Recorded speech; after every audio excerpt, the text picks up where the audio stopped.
So this lets you cheat on voice a little bit.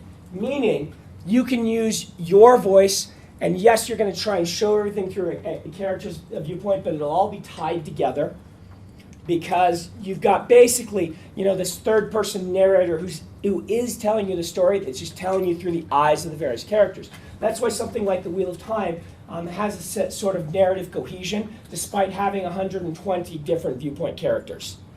Because even though in each scene you will show that it's that character by how they respond to things and by the descriptions, there is a narrative voice for it all, particularly in the descriptions and things like this, which allows you can get away with, for instance, using words in the narrative that the character wouldn't necessarily use when describing things, right?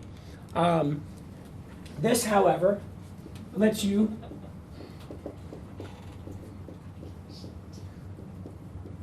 cheat on info dumps. The reason that you can cheat on info dumps, you want to guess why you can cheat on info dumps? You can put so many info dumps in a first person. Because the person's telling the story. Person's telling the story, and you can stick it in their viewpoint, and you can make it a riot to read. You can hide the info dumps so much more easily in this, because if you imagine your very dynamic character, and you want to give this info dump of, everybody has to go and learn the magic, and the character's like, I hate this stuff, okay? We've got to go, and we've got to get painted up and throw mud at each other or whatever. Whatever. You can have the character go off on how much they hate the magic, things like that. I eventually want to tell a story about someone who has to go shovel dragon poo, and it's like, dragons are awful. I hate dragons. I got to shovel the dragon poo.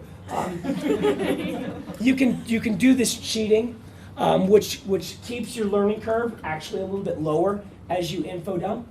Which is another advantage to it in YA. It's more immediate, it's faster, and it allows you to cheat on this. This tends to be more grand.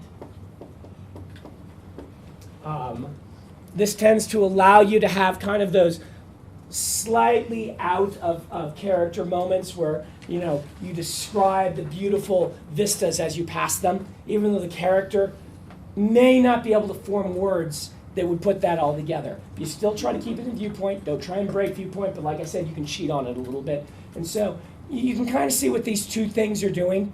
That said, you can steal one from another. For instance, I think that Pat Rothfuss, Name of the Wind, has some grandness to it. But if you read that book, it's really about one character, right? And who that character is. It's not even about the plot. And that's why the first-person narrative that works so well. If you read some of the great epics, the third person or third-person omniscient allows these kind of big, sweeping moments and these grand casts of characters, which allow you to do some different things in your storytelling. You can adapt either tool to what you want to use, but those are kind of what they naturally do. Questions, comments, thoughts? If you prefer one of the other, go for it. Honestly, just hone using that one. Orson Scott Card says to try to write horror in first person. You don't know a lot of horror stories end up bad, so how do you... End up what? End up with an unhappy ending. Yeah. Well, the thing about it is, horror is different from slasher. When we say horror, most people think slasher because of the slasher films of the 80s and 90s. What Scott is talking about there is actual horror. Actual horror, dying is the easy end for an actual horror.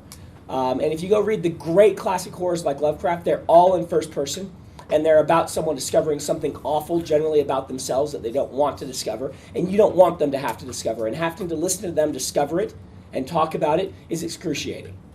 Horror tends to be a very character-driven genre. The John Cleaver books by Dan are in first person. They have this one captivating, interesting viewpoint, and the horror of them is, that the boy in them is more of a monster than the monsters he hunts. That's the horror. The horror is not, is the monster going to kill me? And so that's why first person works so well for a good horror story, would be what I would say. At a certain point, don't these end up blending? Because in third person, whenever you go into dialogue, whenever you have something from the viewpoint of the character, that kind of touches with, if not straight up goes into first person. Yeah, it does.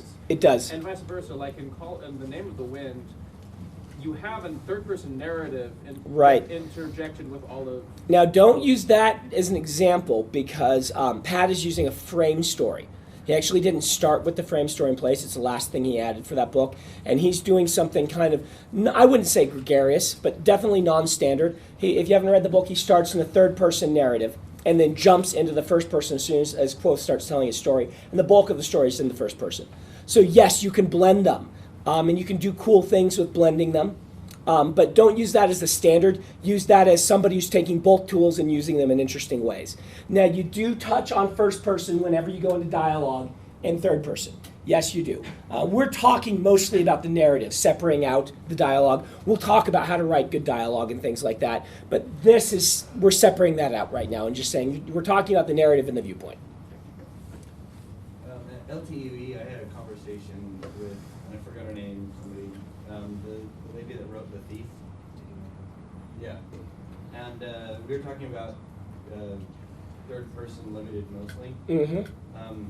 And we theorized a little bit about it being possible that you could write a third person limited book and have every single character that's in the book at all, on whatever side, be it from their, talk about their third person or kind of head hop without it being a third omniscient. And also we kind of talked about like an idea where you could have a third person limited, where it's not necessarily limited per character, but limited like one goal oriented. Okay. So you've got two characters that are both trying to achieve the same thing, and you can talk about kind of their thoughts and kind of do a little bit of head hopping. But yeah, underlying it all was being aware of what you're doing. Being aware of what you're doing. See, like what you're doing there is, I say, you were taking, like in that second one, you're taking a bit of omniscient, and you're using what omniscient can do and bringing it to the table, and kind of combining it in, like Pat combined first and third. But yeah, be aware of what you're doing and be aware of what your tools accomplish, and why you want to use them in certain ways. And for the majority of you, my suggestion is that you pick one of these two for a given project. Don't, try them both, but pick one of the two and get good at it.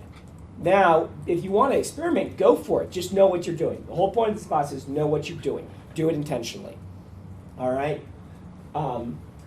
Because most of the time you're going to be doing one of these two, and I would suggest that you stick to one of them, or you at least practice I should say, back up on that you practice both of them. I'm going to talk about kind of how to do some of these, and I'm going to focus a little bit more on the third limited, because I think this one is done poorly more often. When people do first, they don't generally make mistakes. You don't accidentally make I somebody else for a paragraph, right? That's not to say that this one's easier, because doing a good voice is hard.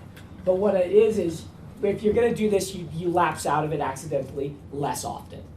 You tend to stick in your viewpoint much better. Though there is that temptation to lapse in between past and present in a first person, which you can do. You can switch back and forth between them. But I'd say it's a headache. So I would suggest not doing that too much. Does the Dresden Files ever do that? Does he ever talk about, does he ever talk in present? Or is it straight past? Like what you're saying with the private eye, and my best friend is. Yeah. So Michael is a good guy. Yeah. So he lapses into voice, even though the idea is that he's like, I think the idea is that he writes these things down after, with their reflection, even though he doesn't have a frame story for him. So that's if you can set a time for when it's being written, like right after the adventure, Harry sits down and writes this down, and at that point the ises can be present tense if they still are and things like that, but it's really tricky. I'll just mention that to you. It can give you a headache. But Dresden Files does first person very well.